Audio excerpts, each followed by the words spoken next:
자, 29절에 여러분 성경에는 지금 뭐라고 되어 있습니까? 할례는 마음에 할지니 무엇에 있고 영에 있고 또 그 다음에 무엇에 있지 아니한 것이라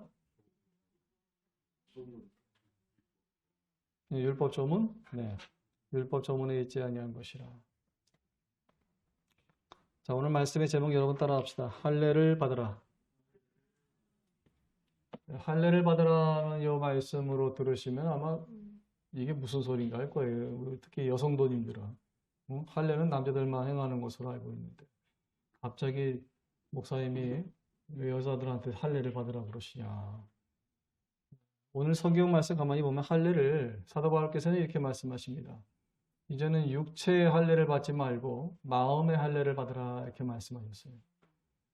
여러분 바울께서 이렇게 길을 터주지 않았다면 아마 우리 크리스천들도 지금 남자 성도님들 다 지금 병원 가서 아마 수술 받아야 됐을 거예요. 아마 할례를 행해야 되니까. 근데 참 고맙죠. 사도 바울께서 이렇게 또 새로운 길을 열어주셔가지고. 근데 마음의 할례를 받는 게 참 간단치가 않습니다, 여러분. 마음의 할례를 받아야 된다. 과거에는 할례를 받을 때 어떻게 했냐? 성경 말씀 보면은 아, 창세기 17장에 이제 아브라함 때부터 할례가 행해졌다라는 말씀이 나와요. 그리고 여호수아 5장 쪽에 보면은 광야 40년 생활 동안에도 이들이 할례를 행했습니다. 그래서 할례는 언제 받는 거 아니? 이렇게 우리가 성인 돼서 받는 게 아니고 생후 8일 됐을 때 8살 8일 고작 8일 됐을 때 사내 아이들을 모두 이제 할례를 행합니다. 그래서 광야에서는 어떻게 했는 거 아니? 돌칼 차도를 깨면 이렇게 끝이 날카롭지 않습니까? 그 돌칼로 이렇게 남자의 포피를 빼서 할례를 했죠. 그래서 남성들은 뭐 화장실을 하루에 몇 번 여러분 가시는지 모르겠지만 10번 간다 그러면은 그냥 10번은 늘 생각하는 거예요. 하나님의 할례에 대해서. 어? 하나님이 그렇지. 내가 하나님의 자식이었지. 하나님이 나의 보호자셨지. 그거를 하루면은 그냥 여러 번을 계속 생각하는 거예요. 그러니까 평생 그걸 잊지 말라는 뜻이죠. 평생. 그래서 6월절 어린 양 때도 여러분 그러지 않습니까? 문설주와 임방에다가 어린 양의 피를 발랐다고 그랬어요. 그러니까 들락날락 하면서 그 어린 양의 피를 보면서 그렇지. 어린 양의 피로 하나님이 나를 살리셨지. 응? 그래서 늘 그걸 잊지 마는 거죠. 그래서 6월절에 어린 양의 피도 이렇게 문설주와 임방에 바른 것은 정말 상징적인 또 눈에 보이는 자리, 가장 눈에 띄는 자리에 해놓은 거니까 잊지 말라는 뜻이죠. 기억하라. 잊지 말고 기억하라. 우리는 하나님 말씀을 잘 잊잖아요. 근데 몸에 이렇게 상처를 남기면은 잊을 수가 없어요. 지난주 설교 말씀에 안중근 의사가 거사를 행하기 전에 손을 단지했다고 그랬습니다. 손가락 마디 하나를 잘라서 그 손을 볼 때마다 내가 반드시 나라 민족을 위해서 이 일을 행해야 된다. 마음을 돌이키면 안 된다. 유턴하면 안 된다. 그런 각오와 다짐을 하지 않았겠어요? 할례는 그런 뜻이 있습니다. 마음을 돌이키지 마라. 다시는 애굽으로 들어가지 마라. 다시는 세상 종살이 하지 마라. 할례는 그런 거룩한 뜻이 있습니다. 그래서 몸만 성전 뜰만 밟고 있는 성도 되지 마시고 할례를 받는 저와 여러분 되시기를 바랍니다. 할례 받은 성도 이게 진짜 성도예요, 여러분. 그래서 바울께서는 말씀하시기를 지금 이 시대의 할례는 무엇으로 할 것이냐? 돌칼로 하는 게 아니다. 육신의 할례를 행할 때는 돌칼로 행했지만 지금의 할례는 남자뿐만 아니라 모든 여성들도 같이 받아야 되는 거예요. 그래서 성적인 어떤 그 벽을 쳐놓지도 않았어요. 이제는 남녀 모두 남녀노소 모두 할례를 받을 수 있는 때예요. 그래서 이 할례는 뭐냐? 바로 성령으로 받는 것이다. 사도 바울께서 말씀하세요. 오직 슈프리, 영, 하나님의 영, 이 거룩한 영으로 내 마음의 할례를 받을 수 있다.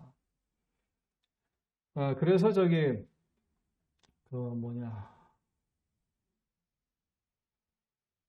하나님 앞에 이제 성령으로 사로잡혀서 회개 감동 이게 막 강하게 올 때는요, 사람이 견디지 못할 정도로 오열하게 되고 통곡을 하게 되고 기도를 하게 됩니다.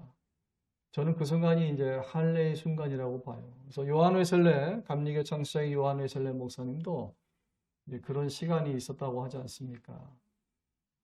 1739년 1월 1일 새벽 4시인가 그 무렵에 하나님 앞에 기도했어요. 자기 기도 동지들과 함께 한 10여 명 되는 멤버들이 같이 둥그렇게 모여 앉아서 기도하다가 성령의 불이 막 임하시는데 얼마나 뜨겁던지 막 그 방을 기어다니는 사람도 있고 뒹구는 사람도 있고 그러면서 할례를 체험하게 되죠, 여러분.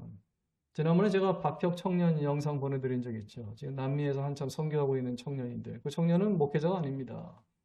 그냥 청년 사업가예요. 회사의 사장입니다. 젊은 CEO인데 그런데 하나님의 기름 부음을 가지고 사람들을 살리겠다고 이 죽어가는 세상에서 사람들을 살리겠다고 이렇게 남미에 가서 복음을 전하고 있습니다. 여러분 그때 그 청년이 하나님 말씀 선포할 때 어떻던가요? 귀신 들린 자, 마약에 중독된 자들, 이런 사람들이 그 속에서 또 더러운 물들을 토하면서 하나님 앞에 눈물로 회개하지 않습니까? 이제 그런 게 마음의 할례라는 겁니다. 몸의 상처도 아프고 오래 가지만 마음의 상처도 오래 가는 거예요. 그래서 그 상처 중에서 가장 의미 있는 거룩한 상처를 뭐라고 하느냐? 성흔이라고 합니다. 성흔. 그냥 상처로 남은 건 상흔이라고 하고 그것이 거룩한 의미가 있을 때는 성흔이라고 합니다. 그래서 예수님의 가시면류관을 쓰신 머리의 상처, 양손과 발에 또 허리에 박혀 있는 그 상처들, 그게 성흔이죠. 거룩한 성흔. 그래서 왜 그런 사람도 있다지 않습니까? 평생 예수님 흠모하고 사모하시다가 어느 날 손바닥이 그렇게 아프더래요. 나중에 보니까 손바닥에 예수님의 못자국 같은 그런 성흔이 나타나더라요. 그런 체험을 하신 분들도 있어요. 할례는 그래서 아브라함 때부터 이스라엘 민족들에게는 이건 필수 언약식이었습니다. 하나님과의 약속의 백성이 되고자 하는 자라면 누구나 이 할례를 꼭 거쳐가야 했습니다. 이게 초대교회 때 문제가 됐습니다. 왜냐하면 이 모든 유대인들은 할례를 받으니까 여기 문제가 될 게 없는데 문제는 이방인들이에요. 저와 여러분처럼 이렇게 타국 사람들. 타지의 사람들이 교회에 들어와서 이렇게 등록을 하고 교인이 되는데 유대인들이 이제 그러는 거예요. 당신들도 할례를 받아야 된다. 하나님은 아브라함에게 할례를 명하셨다. 그러므로 외국 성도들도 외국인들도 할례를 받아야 마땅하다. 이게 교회 안에서 큰 논쟁거리였습니다. 그래서 베드로도 거기에 대해서 결정을 못 지을 때 누가 이것에 대해서 확실하게 얘기를 해줬느냐? 바울이에요.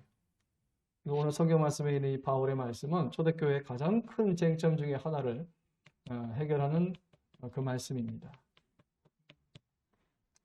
그래서 바울이 이 말씀으로 정리를 하는 거예요. 이제는 몸의 할례를 하는 시대는 끝났다. 성령의 시대다. 그러므로 성령의 시대에는 마음의 할례를 받아야 한다. 저 여러분 교회에 할례가 있음을 기억하시기 바랍니다. 이것이 고대 시대로 끝난 게 아니고 지금 이 시대에도 성령이라는 매개체를 통해서 우리의 마음에 하나님의 할례가 있다는 사실을 기억하셔야 돼요. 그래서 예전에 우리가 부흥 집회 참석할 때 강사님들이 늘 하시는 말이 마음을 찢으라 그랬습니다. 네 마음을 찢어라. 하나님을 향해서 닫혀 있는 네 마음을 찢어라. 마음의 할례죠, 여러분. 우리가 자녀들이 잘못할 때, 훈육할 때 어떻게 합니까? 말로 할 때가 있죠. 근데 말로 안 들을 때가 있어요. 그때는 옛 어르신들은 회초리를 쳤습니다. 회초리 칠 때 보면 아픕니다. 회초리 자국이 선명하게 종아리에 남습니다. 남자애들도 아프지만 여자애들은 치마 입고 다니는데 그 종아리 자국 나면 얼마나 또 신경 쓰이고 더 억울하겠습니까? 추운 겨울 같으면은 더 아려오죠. 근데 그 회초리 자국이 그 아이에게 부모에 대한 섭섭함과 원한으로 끝나면 그건 상흔입니다. 그냥 상처낸 것밖에 없어요. 그 아이한테 트라우마로 남고, 또 그 아이는 나중에 자신의 자녀에게 또 그렇게 할 수 있습니다. 그런데 이것이 부모가 자신의 단점, 정말 사회생활하면서 위태로운 그 단점을 잡아주고자 하는 그 부모의 깨달음의 말씀이라면 그걸 그렇게 해석하고 그렇게 간직하고 산다면은 그건 성훈이 되는 겁니다. 그래서 종교인들은 다양한 방법으로 이 할례에 접근하고 있어요. 이게 기독교에만 있는 건 아니겠죠. 성훈이 기독교에만 있지는 않잖아요. 다른 종교에도 있잖아요. 무슬림 같은 경우에는 어떻게 할까요? 무슬림은 이게 온건파도 있고 또 뭐 굉장히 보수적인 파도 있는데 보수적인 무슬림들은 전부 다 할례를 받습니다. 지금도요. 할례를 받아요. 모든 남성들이 난지 8일 되면 다 할례를 받습니다. 평생 자기 몸에 있는 표식을 보면서 나는 하나님의 자녀다. 나는 아브라함의 후예다. 그걸 잊지를 못하는 거예요. 토라를 가지고 사는 사람들이니까. 근데 그것뿐이 아니에요. 무슬림들 보면 하루에 5번 기도회를 갖습니다. 사원을 찾아서 하루에 5번씩 자기 자신의 신에게, 알라 신에게 기도의 시간을 갖습니다. 손을 씻고 발을 씻고 그 귀찮은 절차를 다 마다하지 않고 이렇게 하루에 5번씩 기도를 합니다. 여러분 이렇게 기도하는 건요 몸에 무슨 뭐 큰 데미지는 없지만 그러나 자신을 쳐서 복종케 하는 거기 때문에 이것도 성훈입니다. 매일 그렇게 한다는 건 성훈이에요. 또 한 가지가 있어요. 이게 뭐냐면 1년에 한 번씩 한 달 동안을 온전히 라마다 그 행사로 치릅니다. 라마다가 뭐예요 여러분? 아침서부터 저녁 6시까지 일절 밥을 안 먹는 거예요. 장사하는 사람들, 일하는 사람들 얼마나 힘들겠어요? 점심 때 밥을 먹지 않으면 막 눈에 별이 보일 정도로 힘든 일하는 사람들은 정말 어렵고 힘든 일입니다. 그거를 하루 이틀도 아니고 한 달 동안을 한다는 거예요. 여러분. 저녁 6시 이후에는 이제 비로소 만찬을 먹을 수 있고 그 다음날 되면 새벽부터 또 굶어야 되고 이게 몸에 성훈이 되는 거예요. 그들에게. 잊을 수가 없는 거죠. 종교심이 그 신앙심이 견고한 거죠. 불교는 어떻던가요, 여러분? 성철 스님, 큰 스님 수행 방법을 보면 장자불화라고 그래가지고 이분은 눕지도 기대지도 않아요. 그리고 얼마 동안을 견뎠느냐? 10년을 견뎠어요. 수행하면서. 10년.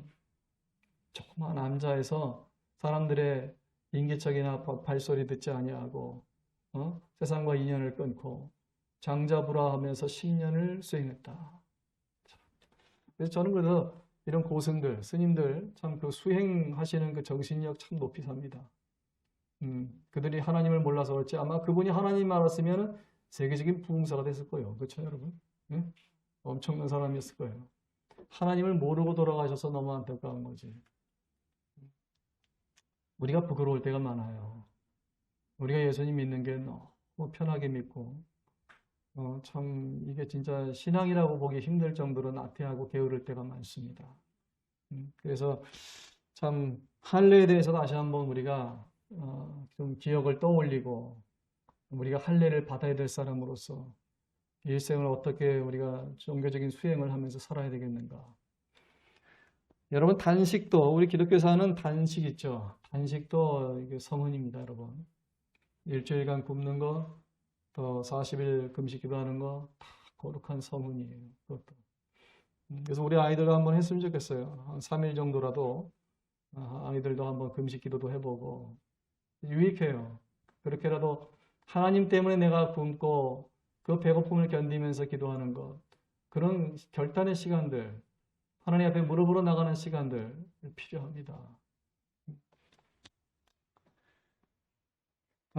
저기 러시아의 푸틴 대통령이 러시아 정교회 신자거든요. 러시아 정교회는 이렇게 들어가 보면요, 참 심심합니다. 교회가 되게 심심해. 오면은 이렇게 초들 갖다가 이제 초 밝히고, 그리고 캐톨릭처럼 조용히 기도하다가요. 굉장히 심심한 거예요. 아마 우리나라 교회가 그랬으면 아마 교회 안 다니는 사람 많을 것 같더라고요. 굉장히 심심해. 근데 이 사람들은 또 수행 방법 중에 중요한 게 있어요. 이게 뭐냐면, 무슨 그 어떤 절기 때가 되면요. 러시아에 그 물이 참 차잖아요. 그 차가운 호수에 들어가는 거예요. 옷을 벗고 들어가는 거예요. 그 한겨울에, 그 차가운 호수물에. 그게 러시아 정교회 의식이에요. 성흔, 여러분, 성흔. 우리는 지금 뭐 성만찬 지금 정도로 생각하고 있는데 그렇지 않습니다, 여러분. 성만찬 정도가 아니고 진짜 성흔, 내 몸에 성흔을 갖는 그런 저와 여러분 되길 바랍니다. 저는 할 수 있으면 마음에만 핑계를 대지 말고 몸에도 성흔을 같이 가졌으면 좋겠어요. 그래서 여러분 저기 인생에 어떤 원칙을 좀 세우세요. 나는 교회에 일주일에 한 번 이상은 주중이라도 꼭 교회 와서 기도하고 한다. 나는 또 언제 어떻게 하겠다. 제 후배 중에서 예전에 제가 전도사 때 가르치던 청년이 하나 있었어요. 근데 그 친구가 이제 신학대학을 갔더라고요. 신학대학을 갔는데 청년 때는 제가 신학생이 될 수 있을까 싶을 정도로 참 고민이 많던 애였어요. 근데 신학대를 가더라고요, 보니까.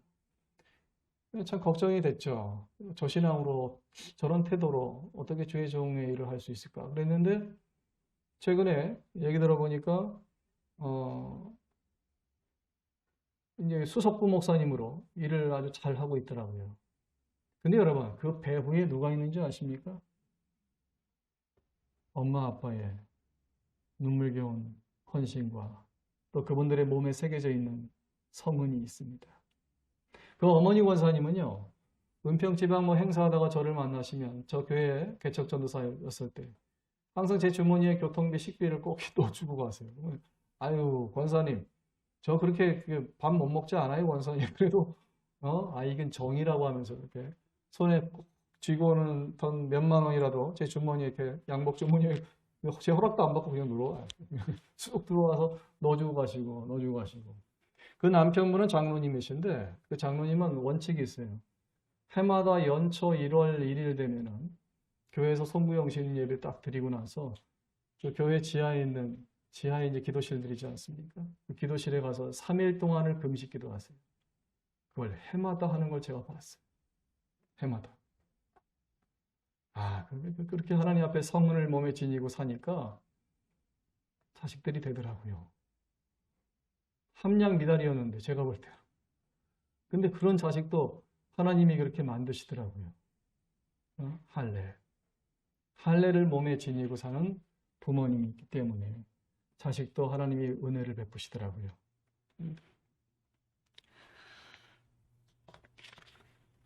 우리 아이들도 이런 좋은 그런 경험들이 있기를 바라고, 지난주에 우리 서 전도사님이 그 간증 영상을 보내주셨잖아요.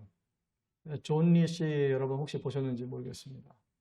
여성교에서 나눈 걸로 알고 있는데, 존 리 씨에 대한 그 메리츠 자산운용 대표죠. 그분은 이제 주식에 대해서 하도 강의도 많이 하시고 방송 출연도 많이 하셔서 저도 알고 있었습니다. 근데 그 존 리 씨는 어렸을 때는 이제 잘 살았는데 사춘기 때 아버지가 사업이 부도나면서 우리 집 스토리랑 비슷하더라고요.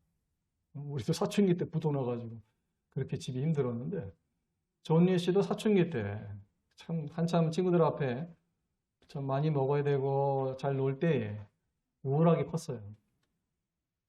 또 얼마나 어려웠냐면 집에 빨간 딱지가 붙는 거예요. 다 못 쓰게. 피아노고 뭐 냉장고고 세탁기 다 빨간 딱지가 붙으면 쓸 수 없습니다. 그건 압류된 거라.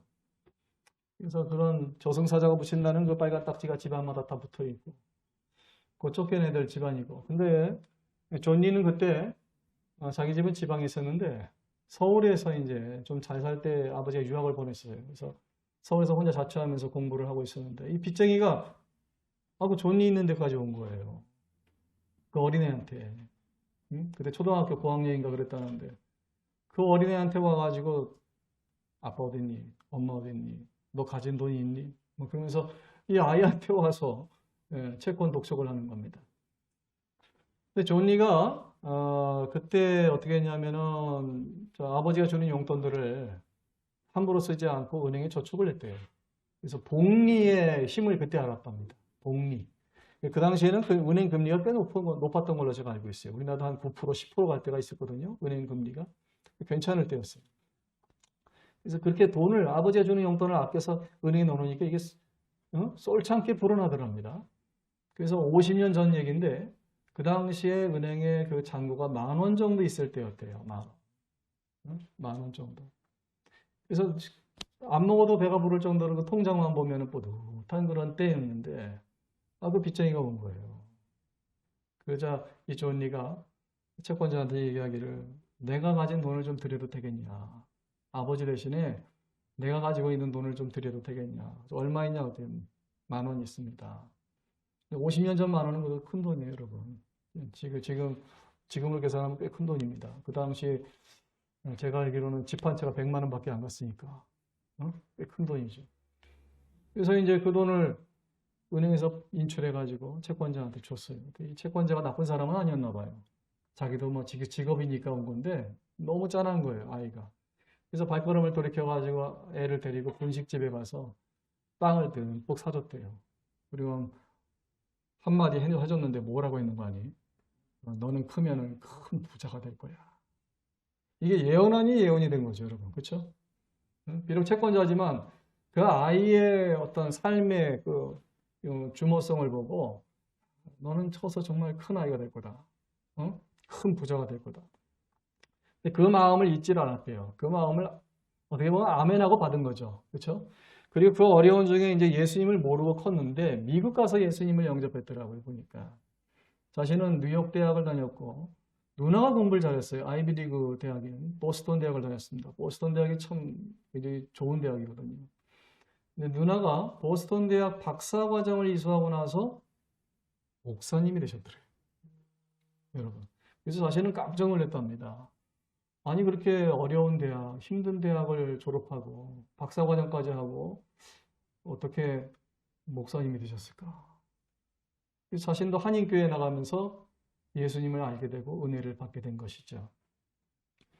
존니는 그런 얘기를 합니다. 어린 시절에 자신의 집이 부도나면서 돈에 대해서 말하자면 서문을 가지게 됐다. 돈은 함부로 쓰는 게 아니다. 돈은 수돗물 틀듯이 물 콸콸 쓰는 게 아니다. 돈은 정말 한 푼 한 푼 아껴 써야 된다. 그리고 어떻게 써야 되느냐? 돈은 뜻깊은 곳에 써야 된다. 그래서 돈에 대해서 할례를 받은 거예요, 여러분.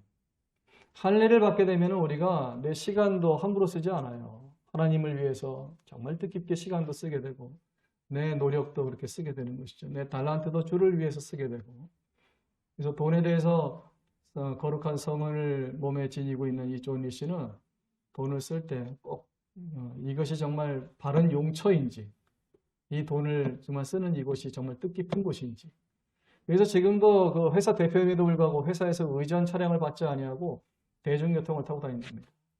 좀 대단하죠, 여러분? 이게 돈에 대해서 힘이 있는 사람입니다. 이런 사람이 돈을 다스릴 수 있는 사람이에요. 근데 간증 들으실 때 그건 유념하십시오, 여러분. 그분은 이제 주식 투자에 대해서 좀 많이 공부하시는 편인데, 주식 공부 많이 하고 달인되지 않은 상황에서 집장만 활동 가지고 주식 샀다간 큰일 납니다. 네? 저희 가족처럼 되니까 유념하시고, 꼭 자기 보금자리 가지고 그걸 너무 위험한 투기 자산으로 쓰지 마시기를 말씀드립니다. 그래서 돈에 대해서, 물질에 대해서 이렇게 상흔을 가지고 있는 사람도 있습니다. 또 뭐가 있을까요, 여러분? 병.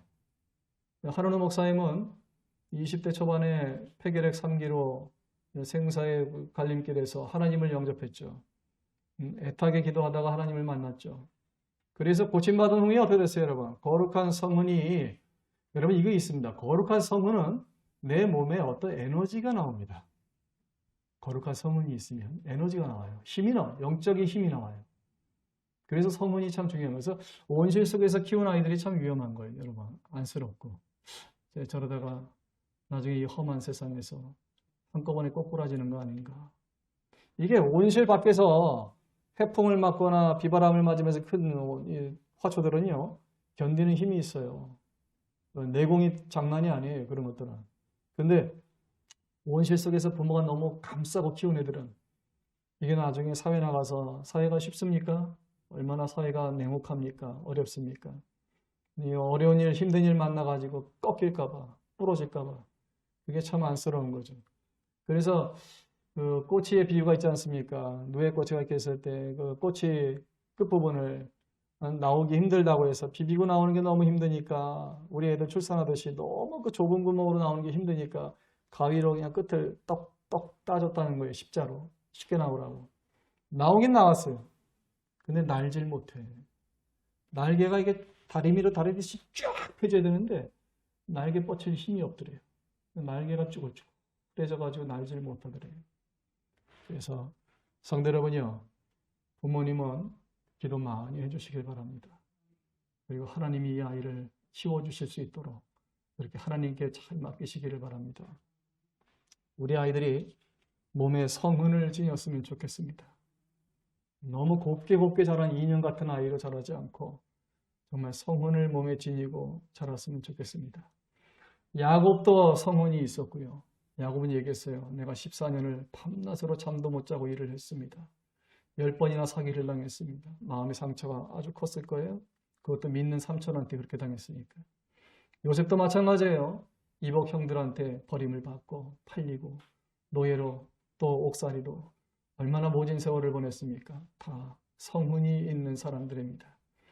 예수 안에서의 모든 고생은 헛된 게 없는 줄 믿으시기 바랍니다.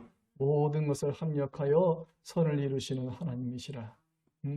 이 세상 살면서 힘들고 어려울 때 그것을 상흔이 아니라 성흔으로 만드는 저와 여러분 되시기를 축원합니다.